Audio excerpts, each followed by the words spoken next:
can't really be in the room without asking a question about Providence water.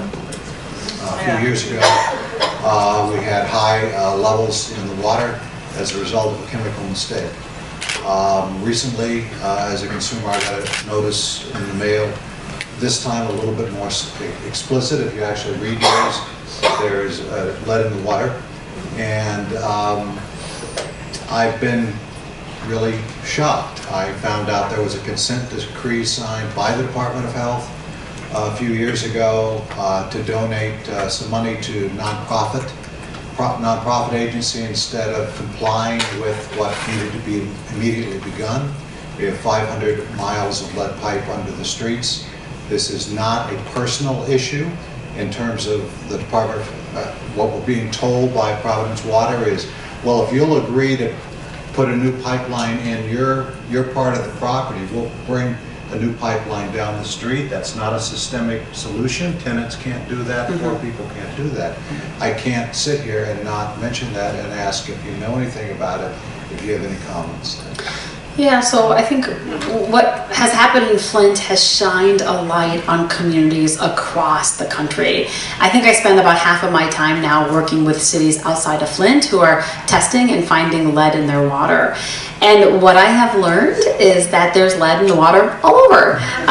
So industry was very strong in terms of the lead industry. We didn't restrict the use of lead service lines, which are the water lines that go from the water main to your front of your house, until 1986. But we didn't restrict the use of lead in our brass fixtures and faucets until 2014.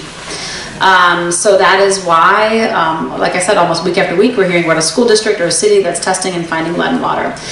In addition, the law, the lead and copper rule, which is part of the Safe Drinking Water Act, is grossly inadequate. It has not been updated. It's not based on health nor science in terms of the action levels. And it's loosely enforceable, and it has a lot of loopholes. So as a nation, we were never intended to get lead-free water. And that's an eye-opener for a lot of us. It was an eye-opener for me. So now in Flint and outside of Flint, I recommend that if you live in an older home, or even if you have fixtures that were built before 2014 and you have, say, a pregnant mom or a baby on formula, you should be using a lead clearing filter to truly eliminate that risk of lead exposure.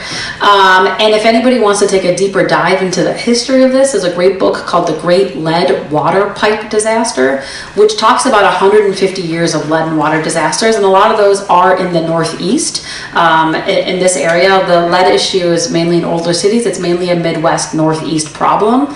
But there's one story in there. I was born in Sheffield, England. My father was studying there. We were supposed to go back to Iraq, but couldn't go back. But in Sheffield, England, in the 1890s, they had a lead and water disaster. And they noticed that a lot of the moms who were pregnant lost their babies. So in the early 1900s, one of the first abortion pills was documented. It was a lead pill. And there's articles in the British Medical Journal of the use of this lead pill because of what they learned in this lead and water disaster. So like I said, this is not a new issue, but we have lacked the political will and the dollars to get the lead out of our pipes, and industry has always had the upper hand.